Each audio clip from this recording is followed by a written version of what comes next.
realmente a razão é um presente de Deus. A capacidade científica é um presente de Deus.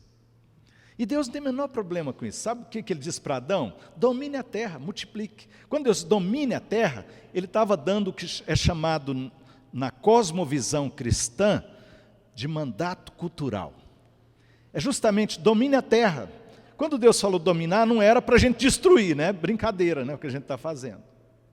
Mas o que era dominar? Era justamente a ciência. Era justamente a ciência. A capacidade de controlar pela razão a ciência e trazer o bem para a humanidade por meio da ciência. Glória a Deus pela ciência. E Deus não tem o menor problema com isso. O problema, grave problema, foi divinizar a razão. Foi dizer, com a razão nós vamos controlar tudo e jogar Deus fora da história, porque nós não precisamos dele. Eu citava ontem no casamento, Viktor Frankl, um dos maiores psicólogos do nosso tempo, filho de Freud, de certa forma, mas que não negou, como Freud, a presença de Deus. É muito linda a história de Viktor Frankl, porque ele sobreviveu a Auschwitz. Ele foi jogado no Auschwitz, perdeu mulher, perdeu pai, perdeu mãe, mas como médico, pesquisador, ele continuou pesquisando, e ele escreveu que a vida tem sentido, a gente precisa encontrar um sentido todo dia. E ele escreveu um livro belíssimo, A Presença Ignorada de Deus. Porque Viktor Frankl, como psicólogo, ele entendeu que realmente não existe qualquer sentido fora de Deus. Um judeu, psicólogo, médico, cientista, pesquisador, que mesmo quase morrendo em Auschwitz, ele continuou pesquisando como é que podia ajudar o ser humano. E ele disse que o que mais ajuda o ser humano é encontrar um sentido para viver. Então ele perdeu pai, perdeu mãe, perdeu a esposa. Gemeu, chorou, mas ele olhava para o ser humano. Viktor Frankl era apaixonado pelo ser humano. Então ele chegava perto de um que estava sofrendo e tentava ajudar a pessoa a encontrar um sentido para continuar lutando. A gente sabe o que foi, não é? O Holocausto. Auschwitz foi o principal campo, o mais terrível campo de concentração. Eu estive em Israel vendo o Museu do Holocausto, passei muito mal, já contei isso aqui. E o Viktor Frankl conta como foi tão difícil perder suas pessoas queridas. Mas ele escreveu e se tornou um dos maiores psicólogos do nosso tempo. Ele não é muito conhecido no Brasil por nós, mas quem trabalha nessa área sabe, é chamada logoterapia. A terapia justamente do sentido. Logo vem de logos, do grego logos, palavra, sentido, razão. E ele pegou essa conotação do sentido. E ele fala que nós precisamos encontrar um sentido para viver. Deixa eu dizer uma coisa para vocês. É isso que Deus está dizendo aqui nesse texto. Eu existo, eu tenho um reino e eu tenho um evangelho de amor. E eu te chamo para viver para mim. Foi isso que ele falou, vem aqui, ó, eu vou te dar meus talentos. E você vai viver. Talento aqui, por que ele pôs dinheiro? Deixa eu dizer uma coisa para você. A Bíblia fala muito de dinheiro, mas muito.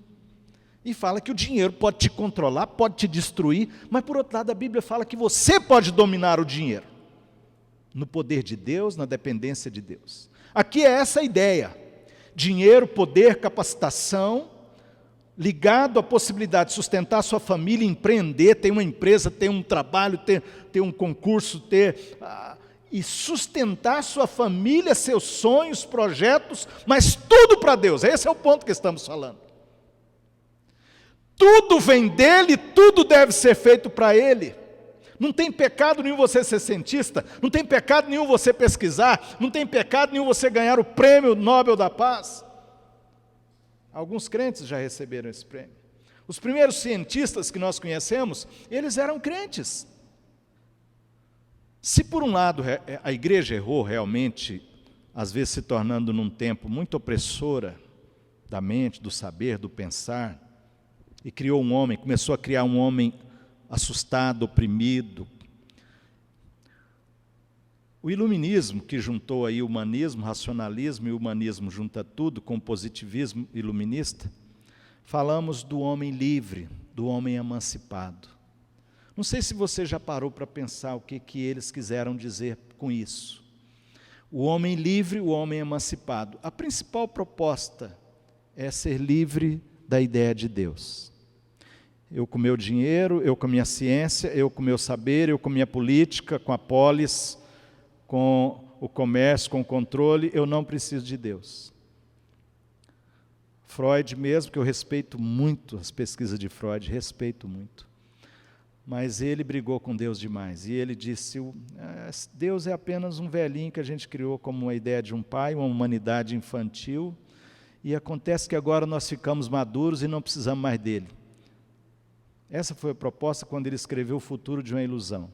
Você não sabe, mas Freud conviveu com um pastor a vida inteira. Apareceu um pastor na vida dele, um filósofo pastor, um homem crente, temente a Deus, que apaixonou-se pela psicanálise de Freud. E chamado Oscar Pfister. Oscar Pfister. A Ultimato traduziu todas as cartas entre Freud e Pfister. As cartas entre Freud e Pfister é um livro. Esse Pfister, Oscar Pfister, com PH, Oscar Pfister, um homem piedoso, temente a Deus, falou, esse médico, psiquiatra, está ajudando as pessoas, eu quero saber como é que é isso. E ele foi lá, o Freud estava criando então a escola de psicanálise, e aí os médicos disseram, não pode, pastor, filósofo, vai ser psicanalista. Sabe quem defendeu? O Freud. Falou, não, ele pode sim. E ele foi fazer isso, sabe para quê? O Pfister, para a glória de Deus. O Freud estava fazendo a pesquisa para a glória humana. O Pfister estava fazendo para a glória de Deus. Eles se tornaram tão amigos, que um dia o Freud, nas cartas você vai perceber, o Freud sempre afinetando o Pfister com a fé. Mas como o Pfister tinha abandonado a Deus, quando ele se tornou filósofo, ele estava longe de Deus, mas Deus foi lá, buscou o coração dele, e ele se tornou filósofo pastor. Então ele sempre respondia assim, pai, ele tinha Freud como pai. E ele falou, você está servindo a Deus. Se você está ajudando o ser humano, você está servindo a Deus. Essa era a briga do Pfister com o Freud. E aí, quando o Freud manda uma carta para ele, diz assim, olha, eu não tenho mais jeito, eu respeito muito você, mas eu não tenho mais jeito, eu vou soltar o livro. O livro era A Ilusão, O Futuro de uma Ilusão. Que a religião, crer em Deus, era uma ilusão e que em brevemente seria completamente destruída, porque o homem livre, emancipado, sábio, que ia controlar todas as coisas. Freud era um positivista de primeira, acreditava totalmente nessa ideia desse homem, sem a maldade, sem a barbárie, sem tudo, né? E aí o Freud fala isso, grita isso, com muito carinho para o Pfister, mas escreve o livro. O livro explode no mundo, cria uma geração de filhos agnósticos, né, que seguiram Freud com esse livro. Mas é escondido, um dia você vai descobrir ainda, e eu quero desafiar principalmente os mais jovens a descobrirem. O Pfister escreveu uma resposta, é um livro. Tanto o do Freud é um livreto, quanto do Pfister também é um livreto. O livreto do Pfister é A Ilusão de um Futuro.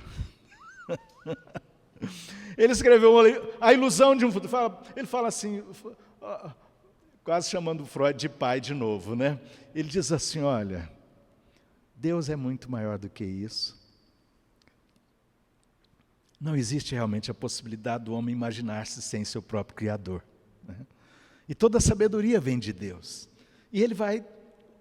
Aí o que o Freud escreve para ele? Porque ele faz uma desconstrução do material do Pfister, falando como que Deus é ilusão, como que a vida é ilusão, como que o amor é ilusão, como que de onde nós viemos, para onde nós vamos. Então a ciência tem muitas respostas, e o Pfister era apaixonado por ciência, mas ele falou, não tem a resposta última, quem eu sou, para onde eu estou indo, de onde eu venho, para onde eu estou indo, onde estão as respostas últimas?